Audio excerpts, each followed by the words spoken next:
இந்த வாரத்திலேயே இந்த ஜூம்ல கூட நம்ம மறுபடியும் ஒரு முறையாய் சந்திக்க தேவன் கொடுத்த கிருபைகள் தேவனுக்கு நன்றி செலுத்துறேன்.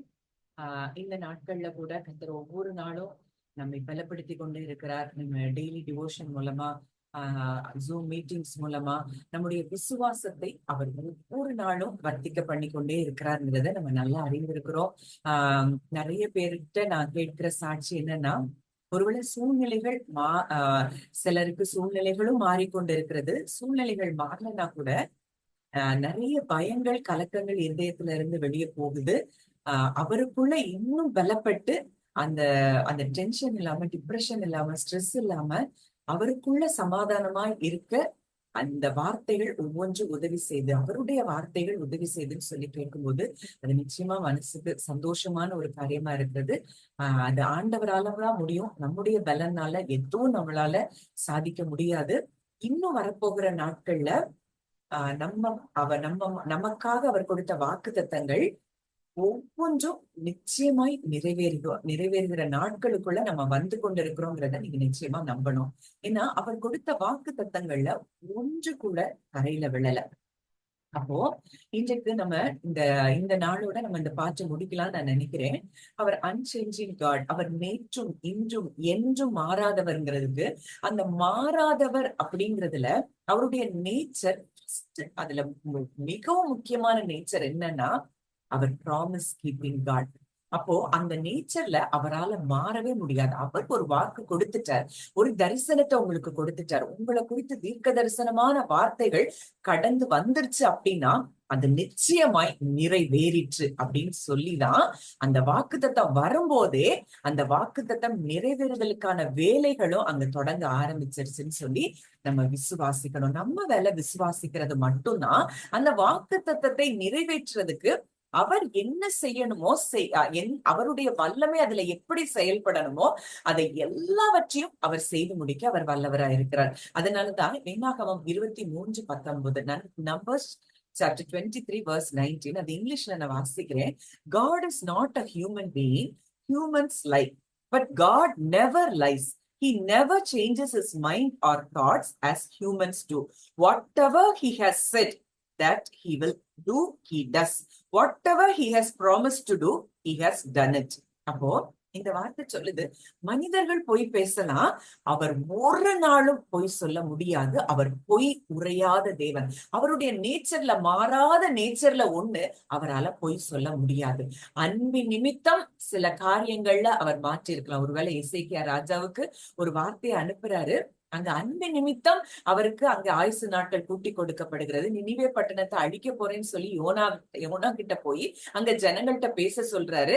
அங்க அன்பு நிமித்தம் அங்க என்ன செய்யறாரு, அந்த நினிவே பட்டணத்தை அவர் அழிக்கல. அப்படி தன்னுடைய மிகுந்த மனதுருக்கத்தினால, அன்பினால அவர் செய்வேன்னு சொன்னதை அவர் செய்யாம இருந்திருக்கலாம். ஆனா மற்றபடி அவர் சொன்னதுதான். அவர் வாக்குத்தத்தம் கொடுத்துட்டா, அதுல அவர் மாறவே முடியாது. ஏன்னா அதுதான் அவருடைய நேச்சர். அப்ப இன்னைக்கு நம்ம ஒருவேளை ஜென்ம சுபாவங்கள் எத்தனையோ காரியங்கள் நம்ம கிட்ட இன்னும் மாற்ற முடியாத காரியங்கள்லாம் இருக்கு. ஐயோ இதுல என்னால மாறவே முடியலன்னு சொல்லி சில காரியங்கள்லாம் நம்ம யோசித்து கொண்டிருக்கிறோம். நம்ம பிள்ளைங்க அப்படி இருக்கிறாங்களேன்னா யோசிக்கிறோம். ஆனா அவருடைய நேச்சர் என்ன அப்படின்னா, அவரால பொய் சொல்ல முடியாது. அவர் சொல்லி முடித்ததை, அவர் சொன்னதை அவர் செய்து முடித்து விட்டார். அப்படிங்கிறது தான் அவருடைய வார்த்தையில இருக்கிற அந்த உண்மை தன்மை, அந்த வல்லமை. அவர் சொன்ன மாத்திரத்துல அந்த வல்லமை அங்கே புறப்பட்டு அவர் சொன்ன காரியம் ஆகும்படி அங்கே வாய்க்கும். அதனாலதான் யோசுவா 23:14 கூட நம்ம பார்க்கிறோம், know in all your hearts and in all your souls that not one thing has failed of all the good things which the Lord your God promised concerning you. உங்களை குறித்து சொன்ன நல் வார்த்தைகள்ல ஒன்றும் தவறலன்னு சொல்லி உங்க இருதயத்துல நம்ம என்ன செய்யணுமா, உணர்ந்து அறிந்து கொள்ளணும் அப்படின்னு சொல்லி இந்த வார்த்தை சொல்லுது. all have come to pass for you, not one thing of them has failed. அவர் சொன்ன வார்த்தையில ஒண்ணு கூட நிறைவேறாம இல்ல. அப்ப இன்றைக்கு நம்ம எத்தனையோ வாரங்களா நம்ம மெடிடேட் பண்ணிட்டே இருக்கிறோம். குறிப்பா அவருடைய பிளட் கவனன்ட்ல இருக்கக்கூடிய அநேக உடன்படிக்கையின் ஆசீர்வாதங்களை குறித்து மெடிடேட் பண்ணியிருக்கோம். இன்றைக்கு அவருடைய உடன்படிக்கைக்கு அவர் உண்மை உள்ளவர், அவருடைய வார்த்தைக்கு அவர் மாறாதவர். அப்போ அந்த உடன்படிக்கையில என்னென்னலாம் ஆசீர்வாதங்கள் சொல்லப்பட்டிருக்குதோ அது அத்தனையும் இன்றைக்கு நமக்கு சுதந்திரமாகிறது. அந்த வார்த்தையை நீங்க விசுவாசிப்பீங்கன்னா அத்தனை வாக்குத்தத்தங்களும் அந்த உடன்படிக்கையில சொல்லப்பட்ட அத்தனை ஆசீர்வாதங்களும் இன்றைக்கு உங்களுக்கு சுதந்திரமாகிறத நீங்க பார்ப்பீங்க. அப்போ சும்மா ஏதோ நம்ம இதை தியானிச்சோம், இது நம்மள ஒருவேளை விசுவாசத்துல பலப்படுத்துது அதனால நம்ம கேட்கிறோம்னு இல்ல. நீங்க கேட்கிற ஒவ்வொரு வார்த்தை எதெல்லாம், எந்த ஏரியால எந்த வார்த்தைகள் எல்லாம் நீங்க விசுவாசித்து நீங்க ரெஸ்ட்ல இருக்கிறீங்களோ அந்த வார்த்தைகள் அனைத்தும் நிறைவேறுகிறத நீங்க பார்ப்பீங்க. அப்போ இன்னும் ஒரு வசனம் மட்டும் நம்ம பார்க்கலாம். நீதிமொழிகள் 30:5, Proverbs chapter 30 verse 5. Every promise from the faithful God is pure and proves to be true. Every promise from the faithful God, உண்மையின் தேவனிடத்துல இருந்து வருகிற ஒவ்வொரு வாக்கு தத்தங்களும் அது எப்படி இருக்கா, பியூரா இருக்கா, அது உண்மைங்கிறத அது என்ன செய்தான், வெளிப்படுத்துதான், ப்ரூவ் பண்ணுதான். அப்போ இன்றைக்கு எத்தனையோ வாக்கு தத்தங்கள் எத்தனையோ வருஷங்களா நீங்க காத்து கொண்டிருக்கலாம். காத்து கொள்றது, அது காத்திருக்கிறது ஒரு காலம்தான், ஆனா அது நிச்சயமாய் நிறைவேறும். நம்ம வேதத்துல பார்க்கும்போது கொஞ்சம் நம்ம ஆதியாகமத்துல இருந்து நம்ம வரும்போது பார்க்கும்போது அங்க ஆதாம் காலத்துல இருந்து அவர் எத்தனையோ வாக்குத்தத்தங்களை அவர் கொடுத்து கொண்டேதான் இருக்கிறாரு. ஆதாம்க்கு அந்த நன்மை தீமை அறியத்தக்க கனியை நீங்க புசிக்கிற நாள்ல சாகவே சாவின்னு சொல்றாரு. அங்க அவங்க ஒருவேளை அதெல்லாம் கனியை புசிச்சு அங்க நிறைய காரியங்கள் அவங்க தவறுதலா அங்க ஆண்டவருக்கு கீழ்ப்படியாம சில காரியங்களை செஞ்சா கூட அவங்களுக்கும் சில வாக்குத்தத்தங்களை கொடுக்கிறாரு. அங்க காயினுக்கும் அங்க ஆபேல கொலை செய்த பிறகு அங்க காயினை கொல்றவங்க மேல 7 பழி சுமரும்னு சொல்றாரு. அந்த காயினையும் ஆண்டவர் பாதுகாக்கிறாரு. அடுத்ததா நம்ம பார்க்கும்போது அங்கே ஆபிரகாம் அங்க நோவா வர்றாரு. அங்க நோவாவுக்கு இனி ஜலப்பிரளயத்தினால நான் உலகத்தை அழிக்கிறது இல்லைன்னு சொல்லி அங்க என்ன செய்யறாரு, வானவில்ல வைக்கிறாரு. அதுக்கப்புறம் உலகம் முழுக்க அப்படி ஒரு ஜலப்பிரளயம் இதுவரைக்கும் வரல. ஒருவேளை அங்கங்க நடக்குதுன்னா அது சத்துருடைய கிரியைகள். ஆனா தேவன் அதை என்ன செய்யல. அடுத்ததா நம்ம பார்க்கும்போது ஆபிரகாமுடைய வாழ்க்கையை பார்க்கும்போது அங்க ஆபிரகாமுக்கு உடன்படிக்கை செய்து அங்க வாக்குத்தத்தம் பண்றாரு. அங்க என்னென்னலாம் ஆபிரகாமுக்கு வாக்குத்தத்தம் கொடுக்கிறாரோ அத்தனை வாக்குத்தத்தங்களும் நிறைவேறுகிறத பாக்குறோம். குமாரனை கொடுப்பேங்கிறாரு, அங்க ஈசாக்க கொடுக்கிறாரு. அதே மாதிரி இஸ்மவேல் எனக்கு முன்பாக உமக்கு முன்பாக பிழைப்பானாக அப்படின்னு சொல்லும் போது அங்க தேவன் அங்க இஸ்மவேலையும் அங்கே காத்து அங்க ஒரு பெரிய ஜாதியா, இஸ்மவேலையும் நான் பெரிய ஜாதியாக்குவேன்னு சொன்னபடி அங்க ஜாதி ஆக்குறாரு. அது மாத்திரம் இல்ல, உனக்குள் உன் சந்ததிக்குள் பூமியின் வம்சங்கள் எல்லாம் ஆசீர்வதிக்கப்படும்னு சொன்னபடி அங்க இயேசு கிறிஸ்து அவருடைய வம்சத்துல பிறந்து அங்கே பூமி முழுக்க ஆபிரகாமின் வம்சத்தின் நிமித்தம் அங்கே ஆசீர்வாதம் உண்டாகிறத பார்க்கிறோம். அது மாத்திரம் இல்ல, அங்க ஆபிரகாமுக்கே பிள்ளை இல்லாத நேரத்துல ஈசாக்குக்கு யாக்கோபுக்கு 12 பிள்ளைகள். அந்த 12 பிள்ளைகளும் அங்க பெரிய தேசமா அங்க இஸ்ரவேல் அங்க மக்களா அங்க எகிப்து தேசத்துல வருவாங்க. அதற்கு அப்புறம் அங்க 400 வருஷம் எகிப்து தேசத்துல உபத்திரவப்பட்ட பிறகு நான் மிகுந்த பொருட்களோடு அவங்களை வெளியே கொண்டு வருவேன் அப்படின்னு அங்க ஆபிரகாமுக்கு அங்க என்ன செய்யறாரு, வாக்கு கொடுக்கிறாரு. அதே போல அங்க இஸ்ரவேல் ஜனங்கள் அங்க யாக்கோபின் நாட்களுக்கு பிறகு, யோசேப்பின் காலத்துக்கு பிறகு அங்க 400 வருஷம் உபத்திரவப்படுறாங்க. அவர் சொன்ன மாதிரியே மிகுந்த பொன்னோடும் பொருளோடும் அவர்கள் புறப்பட்டு வந்ததை நம்ம அறிந்திருக்கிறோம். அடுத்ததா அங்க ஈசாக்குக்கு பார்க்கும்போது ஈசாக்கு ஆண்டவர் ஆசீர்வதிக்கிறாரு. அவர் அங்க என்ன செய்யறாரு, பஞ்ச காலத்துல விதைக்கிறாரு, 100 மடங்கு அங்க பலன் கிடைக்குது. அடுத்தது யாக்கோபுக்கு ஆண்டவர் ஒரு வார்த்தையை கொடுக்கிறாரு, நீ போகிற இடத்துல எல்லாம் நான் உன்னை காத்து உன் தேசத்துக்கு திரும்பி வர பண்ணுவேன், நான் உனக்கு சொன்னதை செய்யும் அளவும் உன்னை கைவிடுவதில்லை அப்படின்னு சொன்னபடி அங்க யாக்கோபு என்ன செய்யறாரு, அங்க வெறும் கையா யாக்கோபு போறாரு. அங்க யாக்கோபு ஆசீர்வதிக்கிறாரு. 2 பரிவாரங்களோடு அங்க என்ன செய்யறாரு, திரும்பி தன் தேசத்துக்கு வரும்படி அங்கே தேவன் கிருபை பாராட்டுகிறத பார்க்கிறோம். அடுத்ததா யோசேப்புக்கு அங்க என்ன செய்யறாரு, தரிசனத்தை கொடுக்கிறாரு. அங்க தரிசனம் நிறைவேறுகிறதற்கு தாமதமாச்சு. ஆனா சொன்னபடியே அங்க சகோதரர்கள் வந்து யோசேப்புக்கு முன்பாக பணிந்து நிற்கிறத, அங்க தரிசனத்தின் படியே அங்க நடந்தத நம்ம பார்க்கிறோம். அப்போ இவ்வளோ தூரம் அதுக்கப்புறம் நம்ம இதை இன்னும் சொல்லிட்டே போகலாம். மோசேக்கு ஒரு வார்த்தையை கொடுக்கிறாரு. அந்த அவர் வார்த்தையின்படி இந்த மோசையின் மூலமா அங்க எகிப்தில இருந்து இஸ்ரவேல் ஜனங்களை வெளியே கொண்டு வர்றாரு. யோசுவாவுக்கு வாக்கு கொடுக்கிறார், நீ உயிரோடு இருக்கும் நாளெல்லாம் ஒருவனும் உனக்கு முன்பாக எதிர்த்து நிற்பதில்லை. நான் மோசையோடு இருந்தது போல உன்னோடும் இருப்பேன். நான் உன்னை விட்டு விலகுவதும் இல்லை, உன்னை கைவிடுவதும் இல்லைன்னு சொல்லி நீ கானான் தேசத்துக்குள்ள இந்த தேசத்தை நடத்தி கொண்டு போவேன்னு சொன்னதுபடியே அங்க யோசுவா என்ன செய்யறாரு, கானான் தேசத்துக்குள்ள அங்க கொண்டு போகிறத பார்க்கிறோம். இதே போல தாவீதுக்கு ஒரு உடன்படிக்கை பண்ணுகிறார். அங்க சொல்றாரு, உன் சிங்காசனத்துல ராஜா இல்லாம இருக்க மாட்டேன், உன் வம்சத்துல இருந்து உன் சிங்காசனத்தை நான் என்றைக்கும் என்ன செய்ய ஸ்தாபிப்பேன்னு சொல்றாரு. அதே போல இன்றைக்கு வரைக்கும் தாவீதின் சிங்காசனத்துல ராஜாதி ராஜாவா இயேசு அங்கே வீற்றிருந்து ஆளுகை செய்கிறத நம்ம பார்க்கிறோம். அதே போல சாலமோனுக்கு அங்க ஞானத்தை கேட்கும் போது கேளாத ஐஸ்வர்ய, சம்பத்து, கனம் எல்லாம் அங்க கொடுக்கிறாரு. அப்போ அந்த வாக்கு தத்துவம் அப்படியே அங்க சாலமோனுடைய வாழ்க்கையில அங்க நிறைவேறுகிறத பார்க்கிறோம். இதுக்கு பிறகும் நியாயாதிபதிகள் புஸ்தகம், அங்க எலியா எலிசாவுடைய வாழ்க்கையில எல்லா காரியங்கள்லயும் அவர் என்ன சொன்னாரோ அப்படியே நடந்ததுன்னா இன்னைக்கு உங்க வாழ்க்கையில அவர் சொன்னது நிச்சயம் நடக்கும். ஒருவேளை இத்தனை காரியங்களை நான் ஏன் சொன்னேன்னா, இவங்க வாழ்க்கையில எல்லாம் அவர் சொன்னது நடந்திருக்குன்னா இன்றைக்கு இவர்களை காட்டிலும் மேலான இடத்துல நம்மை தேவன் உட்கார வைத்திருக்கிறார். அப்போ இன்றைக்கு அவர் பிள்ளையாய் உன்னதத்துல அவரோடு கூட நம்ம உட்கார வைக்கப்பட்டிருக்கிறோம். இன்றைக்கு அவருடைய ரத்தத்தினால், ஆட்டுக்குட்டியின் ரத்தத்தினால உடன்படிக்கை செய்யப்பட்டு, மிருக ரத்தத்தினால் உடன்படிக்கை செய்யப்பட்ட இந்த ஜனங்களுக்கு இவ்வளவு பெரிய ஸ்லாக்கியம் இருந்திருக்கும்னா, இன்றைக்கு அவருடைய சொந்த குமாரனுடைய ரத்தத்தின் மூலம் நம்மோடு கூட அவர் உடன்படிக்கை செய்திருக்கிறார் அப்படின்னா, அந்த உடன்படிக்கைக்கு அவர் எவ்வளவு உண்மை உள்ளவராக இருப்பார், அது எவ்வளவு பெரிய மேன்மையையும் கனத்தையும் நமக்கு அது கொடுக்கக்கூடியதா இருக்கும்.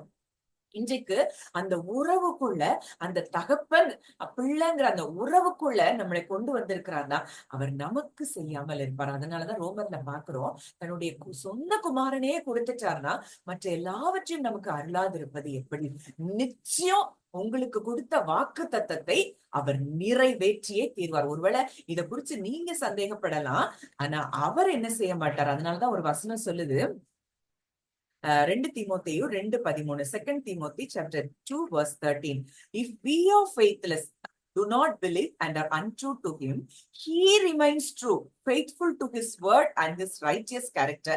For he cannot deny himself. தம்மைத்தாம் அவரால மறுதலிக்க முடியாது. நம்ம உண்மை இல்லாதவர்களாய் இருந்தாலும் அவர் உண்மை உள்ளவராய் இருக்கிறார். அவர் வாக்குத்தத்தத்தை நிறைவேற்றுவதில் அவர் என்ன எப்படி இருக்கிறாரா, வைராக்கியம் உள்ளவர் தேவனாய் இருக்கிறார். என் பிள்ளைக்கு நான் இதை சொல்லிட்டு என் பிள்ளை வாழ்க்கையில இதை நிச்சயமா நான் நிறைவேற்றி முடிப்பேன்னு சொல்லி அவர் வைராக்கியம் பாராட்டுகிற தேவனாய் இருக்கிறார். இன்னைக்கு உங்க வாழ்க்கையில என்னென்ன வாக்கு தத்தங்கள் எல்லாம் கொடுத்திருக்காரு, கொஞ்சம் அதை நினைவுக்கு கொண்டு வாங்க. நினைவுக்கு கொண்டு வந்து நிச்சயமா என் வாழ்க்கையில இந்த வாக்கு தத்தத்தை நீங்க கொடுத்திருக்கிறீங்கப்பா, நிச்சயம் இதை நிறைவேற்றி முடிப்பீங்கன்னு சொல்லி ஆபிரகாமை போல அவர் உண்மை உள்ளவர் என்று எண்ணி தேவனை மகிமைப்படுத்தி விசுவாசத்தில் வல்லவனானான் அப்படின்னு ரோமர்ல சொல்லப்பட்டிருக்கிறபடி இன்னைக்கு அவர் உண்மை உள்ளவர். நம்ம ஒருவேளை விசுவாசிக்க முடியாம இருக்கலாம், நம்ம கிட்ட சில குறைவுகள் இருக்கலாம், எது எப்படி இருந்தாலும் அந்த ஆபிரகாம் என்ன செஞ்சார், எனக்குள்ள என்ன குறைவு இருக்கட்டும் ஆனா நீர் உண்மையுள்ளவர் அப்படின்னு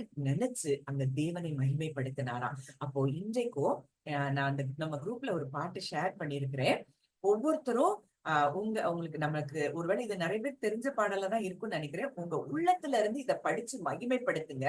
நிச்சயமா இனி வரப்போகிற நாட்கள்ல உங்களுக்கு கொடுக்கப்பட்ட ஒவ்வொரு வாக்கு தத்தங்களும் நிறைவேறுகிறதை நீங்க காண்பீங்க.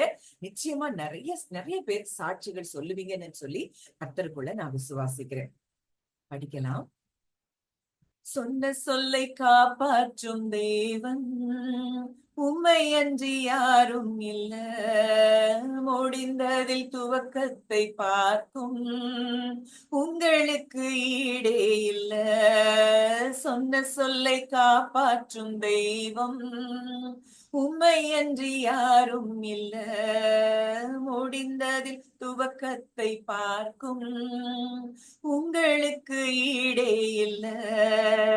நீ சொல்லி அமராத புயல் ஒன்றை பார்த்ததில்ல, நீ சொல்லி கேளாத சூழ்நிலை எதுவும் இல்ல. ஆராதனை சொல்லை காப்பாற்றும் இயேசுவுக்கே ஆராதனை, ஆராதனை. வார்த்தையை நிறைவேற்றும் இயேசுவுக்கே நீ பாய்ச்சி காப்பாற்றுவேன், கைவிட மாட்டேன் என்றே நீர் பாய்ச்சி காப்பாற்றுவேன், கைவிட மாட்டேன் என்றே நான் வறண்டிடும் அறிகுறி தோன்றும் முன் வாய்க்காலாய் வருபவரே, நான் வறண்டிடும் அறிகுறி தோன்றும் முன் வாய்க்காலாய் வருபவரே. ஆராதனை, ஆராதனை. சொன்ன சொல்லை காப்பாற்றும் இயேசுவுக்கே ஆராதனை, ஆராதனை. வார்த்தையை நிறைவேற்றும் இயேசுவுக்கே சொன்னதை செய்யும் அளவும் கைவிட மாட்டேன் என்றே, சொன்னதை செய்யும் அளவும் கைவிட மாட்டேன் என்றே இந்த எத்தனை இஸ்ரவேலாக்கி தேசத்தின் தலையாக்கி நீர், இந்த எத்தனை இஸ்ரவேலாக்கி தேசத்தில் தலையாக்கி நீர். ஆராதனை, ஆராதனை. சொன்ன சொல்லை காப்பாற்றும் இயேசுவுக்கே ஆராதனை, ஆராதனை. வார்த்தையை நிறைவேற்றும் இயேசுவுக்கே. அடுத்த ஸ்டான்ஸா கூட உணர்ந்து படிங்க. அதாவது நமக்கு அடைக்கப்பட்ட பாதைகள் எல்லாம் திறக்க போகுது. நிச்சயமா அந்த ரெகோபோத் அப்படிங்கிறது ஆசீர்வாதம், அந்த துறவு, அந்த நீரூற்று. அதுக்கப்புறம் யாருமே அங்க வாக்குவாதம் பண்ண வரல ஈசாக்கின் நாட்கள்ல. இன்றைக்கு அந்த ரெகோபோத்தை கொடுத்து நம்மை நிச்சயம் தேசத்தில் பலுகும்படி அவர் என்ன செய்ய போறாராம், இடம் உண்டாக்க போறாராம். உணர்ந்து நம்ம இதை படிப்போம். அவர் இந்த வாக்குத்தத்தத்தை நிறைவேற்ற உண்மை உள்ளவர் அப்படின்னு சொல்லி அவரை மகிமைப்படுத்துவோம். நிச்சயம் இந்த காரியங்கள் நம்ம வாழ்க்கையில நடக்க ஆரம்பிக்கும். பூர்வத்தில் அடைப்பட்டதை எனக்காக திறந்து வைத்தீர், பூர்வத்தில் அடைப்பட்டதை எனக்காக திறந்து வைத்தீர். ஒரு மனிதனும் அடைக்க முடியாத ரெகோபோத்தை எனக்கு தந்தீர், ஒரு மனிதனும் அடைக்க முடியாத ரெகோபோத்தை எனக்கு தந்தீர். ஆராதனை, ஆராதனை. சொன்ன சொல்லை காப்பாற்றும் இயேசுவுக்கே ஆராதனை, ஆராதனை. வார்த்தையை நிறைவேற்றும் இயேசுவுக்கே சொன்ன சொல்லை காப்பாற்றும் தெய்வம் உம்மை அன்றி யாரும் இல்ல, முடிந்ததில் துவக்கத்தை பார்க்கும் உங்களுக்கு ஈடே இல்ல. நீ சொல்லி அமராத புயல் ஒன்றை பார்த்ததில்ல, நீ சொல்லி கேளாத சூழ்நிலை எதுவும் இல்ல. ஆராதனை, ஆராதனை. சொன்ன சொல்லை காப்பாற்றும் இயேசுவுக்கே ஆராதனை, ஆராதனை. வார்த்தையை நிறைவேற்றும் இயேசுவுக்கே. நல்ல தகப்பனே, நன்றியோடு உம்மை துதிக்கிறோம், ஸ்தோத்தரிக்கிறோம் அப்பா. தகப்பனே, இந்த நேரத்திலும் ஆண்டவரே, நாங்க வெவ்வேறு தேசங்கள்ல இருந்து ஆண்டவரே இந்த இடத்துல ஒன்று கூடி இருக்கிறதை நீங்க அறிந்திருக்கிறீர் அப்பா. தகப்பனே, இந்த இடத்துலயும் ஆண்டவரே நீர் ஒரு மனதின் ஆவியை எங்களுக்குள்ளே தந்திருக்கிறபடி நான் நன்றி செலுத்துகிறோம் அப்பா. ஆண்டவரே, இங்க பேசப்படுகிற ஒவ்வொரு வார்த்தையும் வந்து உம்முடைய வார்த்தைகள் தகப்பனே. ஆண்டவரே, எந்த விதத்திலும் என்னை வெளிப்படுத்தாதபடி நீர் இந்த இடத்துல வெளிப்படும்படியாய் உம்முடைய பிள்ளைகளுக்கு வேண்டிய வார்த்தையை உம்முடைய வாயிலிருந்து ஆண்டவரே நீர் புறப்பட செய்யும்படியாய் தகப்பனே, ஆண்டவரே இந்த நேரத்தை உம்முடைய கரத்துல ஒப்பு கொடுக்கிறோம். நீர் சொன்ன சொல்லை காப்பாற்றுகிற தேவன் அப்பா.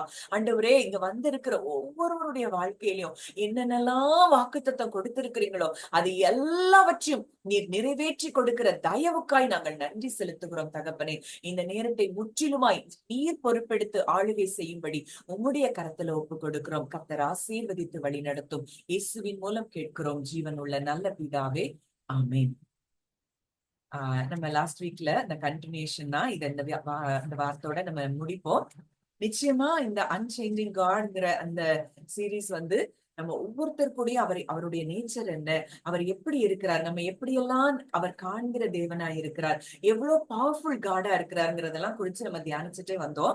அதுல மெயினா நம்ம போன வாரம் எதுல விட்டோம் அப்படின்னா, ஆம்னிசியன்ட், அதாவது ஆல் நோயிங் காட். அவருக்கு மறைவானது ஒன்றும் இல்லை. அவருக்கு இருளுல என்ன நடந்தாலும் அவருக்கு தெரியும். இன்னைக்கு நம்ம வாழ்க்கையில, நம்ம சூழ்நிலைகள்ல நம்ம எந்த சூழ்நிலையில நம்ம போய் கொண்டிருக்கிறோம், நம்ம எந்த போராட்டத்தை ஃபேஸ் பண்ணிட்டு இருக்கிறோம், எல்லாத்தையும் அவர் அறிந்திருக்கிறார். அதனாலதான் அங்க யாத்ராகமத்துல கூட பார்க்கிறோம், எகிப்தில இருக்கிற என் ஜனத்தின் உபத்திரவத்தை நான் பார்க்கிறேன், ஆளோட்டிகள் நிமித்தம் அவர்கள் இடுகிற கூக்குரலை நான் கேட்கிறேன், அவர்கள் படுகிற வேதனைகளையும் அறிந்திருக்கிறேன். அந்த அளவுக்கு இன்டிமேட்டா நமக்கு என்ன செய்யறாரு, அவர் நம்மை நேசிக்கிற ஒரு நல்ல தகப்பனாய் அவர் இருக்கிறார். நம்மளை அறிந்திருக்கிற ஒரு நல்ல தகப்பனாய் இருக்கிறாரு.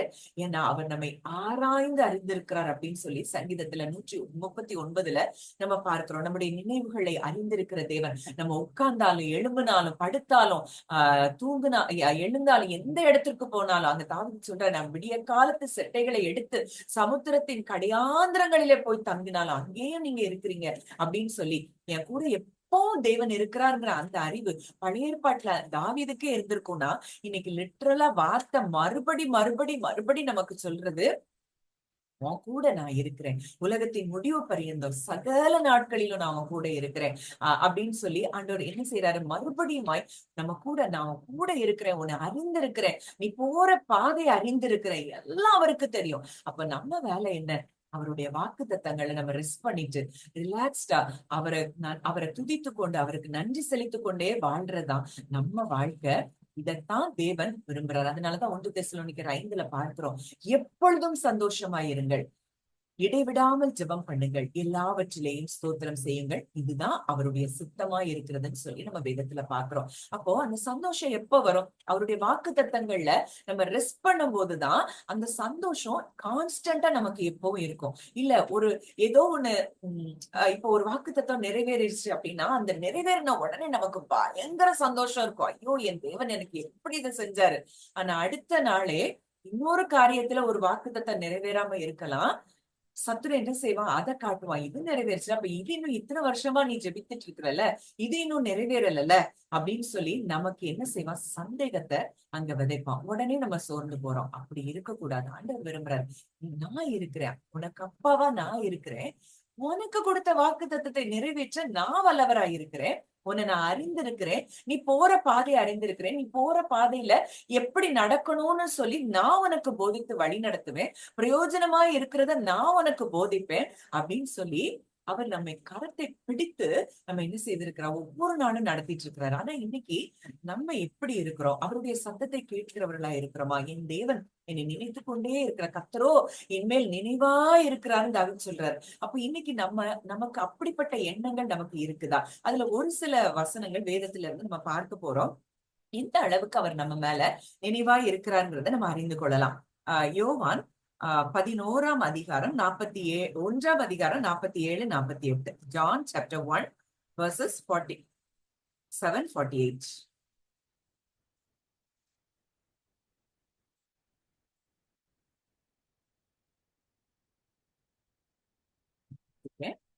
இயேசு நாத்தான்வேலை தம்மிடத்தில் வரக்கண்டு அவனை குறித்து, இதோ கபடற்ற உத்தம இஸ்ரவேலன் என்றார்.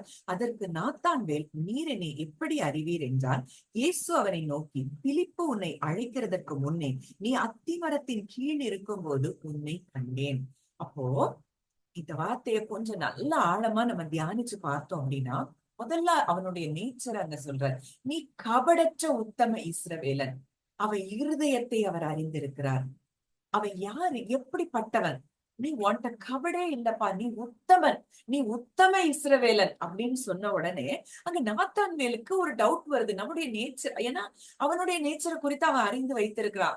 நம்ம தான் எதுவும் கபடில்லாத ஒரு இருதயம் உள்ளவன்கிறத அவன் அறிந்து வைத்திருந்ததுனால, நீ எப்படி அதை அறிவீர், உனக்கு எப்படி தெரியும் என்ன பத்தி அப்படின்னு சொல்லி அவன் கேக்குறப்போ ஆண்டவர் சொல்றாரு, பிலிப்பு உன்னை என்னைய வந்து பாருன்னு சொல்றான்ல, அதுக்கு முன்னாடியே நீ ஒரு மரத்துக்கு கீழே இருந்த, அந்த மரம் அத்தி மரம், அந்த மரத்துக்கு கீழே இருக்கும் போதே நான் உன்னைய பார்த்துட்டேன்.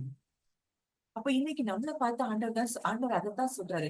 நீ இந்த சூழ்நிலையில, நீ இந்த இடத்துல நீ இப்படி அழுதுட்டு இருந்தல, அப்பவே நான் உன்னைய பார்த்துட்டேன், உனக்கு என்ன செய்யணுமோ அதை நான் செய்வேன் அப்படின்னு சொல்லி இன்றைக்கு ஆண்டவர் நம்ம கூட இடைப்படுகிறதை நான் பார்க்கிறேன். நம்ம நினைக்கிறோம், ஐயோ நம்ம அழுறதுக்கு ஆண்டவருக்கு தெரியுமா தெரியாதா, நம்ம அப்படிதான் எல்லாருமே நம்ம சூழ்நிலைகள்ல நம்ம அப்படிதான் ஆண்டவருக்கு கேக்குதா இல்லையா, ஏன் எனக்கு இன்னும் பதில் வரல அப்படின்லாம் நம்ம நினைக்கிறோம். ஆனா அந்த ஆண்டவர் சொல்றாரு, நீ அத்தி மரத்துக்கு கீழே இருக்கும் போதே, அப்போ அங்க அங்க என்ன நடந்திருக்கும், அந்த அத்தி மரத்துக்கு கீழே இருக்கும் போதே நாத்தான்வேல் எதையோ ஒன்றை சிந்தித்துக் கொண்டிருந்திருக்கணும். அப்பவே நான் உன்னைய பார்த்துட்டேன் அப்படின்னு சொல்லி ஆண்டவர் சொல்றாரு. அப்போ இன்னைக்கு நம்முடைய ஒவ்வொரு அசைவையும் அவர் நோட் பண்ணி கொண்டே இருக்கிறார் அப்படிங்கிறதுதான் அது நிச்சயமான உண்மை. ஏன்னா நான் என்னுடைய லைஃப்ல நான் நிறைய நேரங்கள்ல ஷேர் பண்ணியிருக்கிறேன். எப்பெல்லாம் சோர்ந்து போறோமோ, அந்த சோர்ந்து போன அடுத்த நிமிஷம் அவர் வார்த்தை வரும். எதை குறித்து, அந்த அந்த சூழ்நிலைக்கு ஏற்ப அந்த வார்த்தையை அனுப்புவார். எனக்கு ஆச்சரியமா இருக்கும். இதே மாதிரி நீங்க நிறைய பேர் அதை உணர்ந்திருப்பீங்க. அதாவது மறுபடி அந்த ஒரே வார்த்தைய எங்க இருந்தெல்லாமோ எல்லா டைரக்ஷன்ல இருந்தும் அந்த ஒரே வார்த்தை வரும். அப்ப இது எதை குறிக்குது? ஐயோ என் பிள்ளை சோர்ந்து போக கூடாது, என் பிள்ளை வார்த்தையை அவ என்ன செய்யணும், நான் அனுப்புவேன், அந்த வார்த்தையை விசுவாசிக்கும் போது என் பிள்ளை இந்த சோர்வுல இருந்து வெளியே வந்துருவா, என்னால அந்த வாக்கு தத்தத்தை நிறைவேற்ற முடியும் அப்படின்னு சொல்லி அவர் என்ன செய்யறாரு, நம்ம சோர்ந்து போக கூடாதுங்கிறதுக்காக தான் அவர் வார்த்தையை அனுப்புறாரு. அவரால் செய்ய முடியாம அவர் என்ன செய்யல, வார்த்தையை அனுப்பல. அவருக்கு தெரியும் அவர் அதை செஞ்சு முடிப்பாரு. நீங்க நம்ம அதுல அவர் அந்த வாக்கு தத்தத்தின் மேல நம்பிக்கை இருக்குதோ இல்லையோ, அவர் அதுல உண்மை உள்ளவர் அப்படிங்கறத நம்ம நம்பும் போது அந்த வாக்கு தத்தத்தை அவர் நிச்சயமா செய்து முடிப்பார். ஆனா நம்ம என்ன செய்யறோம், பல நேரங்கள்ல சோர்ந்து போறோம். ஆனா இன்றைக்கு ஆண்டவர் நம்ம கூட இடைப்படுகிற காரியம், நம்முடைய ஒவ்வொரு நினைவையும் கூட அறிந்திருக்கிறார், ஒவ்வொரு அசைவுகளையும் அறிந்திருக்கிறார். நமக்காக வைராக்கியமாய் கிரியை செய்கிற தேவனாய் அவர் இருக்கிறாராம். நான் என்னுடைய வாழ்க்கையில, என் பிள்ளைகளுடைய வாழ்க்கையில நான் பார்க்கும்போது எவ்வளவு தூரம் தன்னுடைய பிள்ளைகளுக்காக அவர் வைராக்கியம் பாராட்டுகிற தேவனா இருக்கிறாருங்கிறத நான் ஒவ்வொரு நாளும் அதை ருசி பார்த்து கொண்டிருக்கிறேன். அப்போ அதனாலதான் தாவீது சொல்றாரு, கர்த்தர் நல்லவர் என்பதை ருசித்து பாருங்கள், அவர் மேல் நம்பிக்கையா இருக்கிற மனுஷன் பாக்கியவான். இன்னைக்கு எது மேல நம்பிக்கையா இருக்கிறோம்? அவர் என்ன நினைச்சிட்டே இருக்கிறாரு, என்னுடைய வாக்குத்தத்தத்தை குறித்து அவர் நினைவுல கொண்டிருக்கிறார். அங்க ஆபிரகாமுக்கு எத்தனையோ வருஷங்களுக்கு முன்பாக வாக்கு கொடுத்து, அந்த வாக்கு பண்ணின அந்த ஆபிரகாம் யாருக்கு வாக்குத்தத்தம் கொடுக்கிறாரோ, அந்த அந்த ஆபிரகாம் மரிச்சு போயாச்சு, ஈசாக்கு மரிச்சாச்சு, யாக்கோபு மரித்து போயாச்சு, யாக்கோபுடைய பிள்ளைகளும் மரித்தாச்சு. இவர் இனி நிறைவேற்றினா என்ன, நிறைவேற்றலன்னா என்ன, இந்த சந்ததிக்கு அப்படி ஒரு வாக்கு தத்துவம் அங்க இருந்ததே அவங்களுக்கு தெரியாது. ஆனாலும் அவர் வாக்கு தத்தத்திற்கு உண்மை உள்ளவர் அப்படிங்கிறத அவர் அவர் அத அந்த அங்க இஸ்ரவேல் ஜனங்கள் அவர் வெளியே கொண்டு வந்தது நிமித்தம் அந்த வாக்கு தத்தத்திற்கு அவர் உண்மை. எத்தனை ஜெனரேஷன் போனா என்ன, எத்தனை சூழ்நிலைகள் அங்க மாறினா என்ன, அவர் சொன்னதை செய்து முடிப்பார். அவர் சொன்னதை செய்து முடிக்கக்கூடிய வல்லமையும், he's all powerful, he's omnipotent. அப்போ அவரால் அது முடியும், யாராலையும் முடியாது, அவரால முடியும். அப்ப நம்ம செய்ய வேண்டிய வேலை என்ன, நம்ம அந்த ரெஸ்ட்ல இருக்கணும். அவர் இவ்வளவு தூரம் ஆபிரகாமுக்கு சொன்ன வாக்கு தத்தத்தை அங்க நிறைவேற்றுகிறத அவர் பாக்குறதுக்கு அங்க ஆபிரகாமே இல்ல, ஆனா அந்த சந்ததிகள் தான் இருக்கிறாங்க. அதற்கே அவர் வார்த்தைக்கு உண்மை உள்ளவராய் இருந்தானா, இன்னைக்கு நமக்காக நம்ம முன்னாடி அவர் நம்மை குறித்து, நம்முடைய பிள்ளைகளை குறித்து எத்தனையோ வாக்கு தத்தங்களை கொடுத்திருக்கிறார்னா, அதை நிறைவேற்றாமல் இருப்பாரா?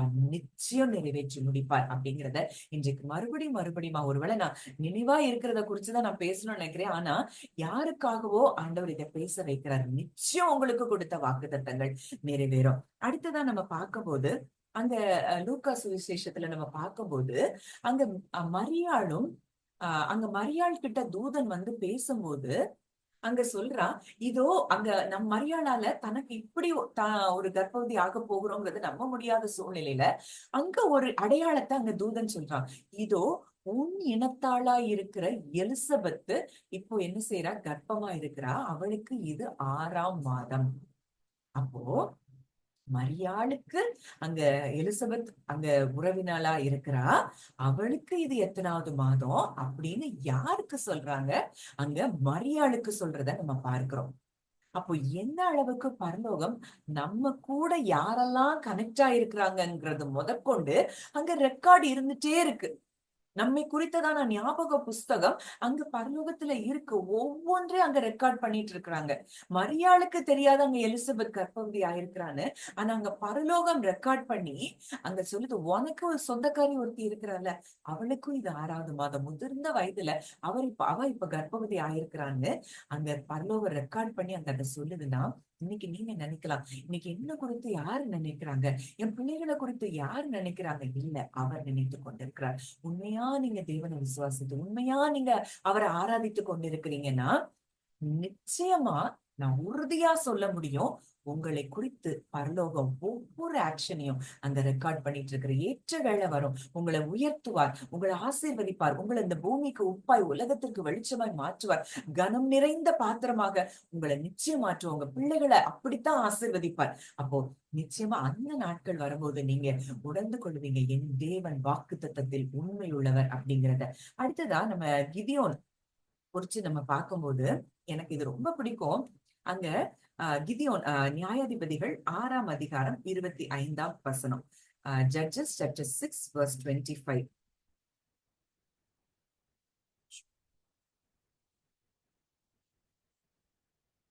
அன்று ராத்திரியிலே கர்த்தர் அவனை நோக்கி, நீ உன் தகப்பனுக்கு இருக்கிற காளைகளில் 7 வயதான 2ஆம் காளையை கொண்டு போய் உன் தகப்பனுக்கு இருக்கிற பாகானின் பலிபீடத்தை தகர்த்து அதன் அருகே இருக்கிற தோப்பை வெட்டி போட்டு அதுக்கப்புறம் அங்க பலி செலுத்துன்னு ஆண்டவர் சொல்றாரு. எனக்கு இதுல ரொம்ப பிடிச்ச காரியம், அங்க அவனுக்கு எத்தனை காளைகள் இருந்ததோ எனக்கு நமக்கு தெரியல.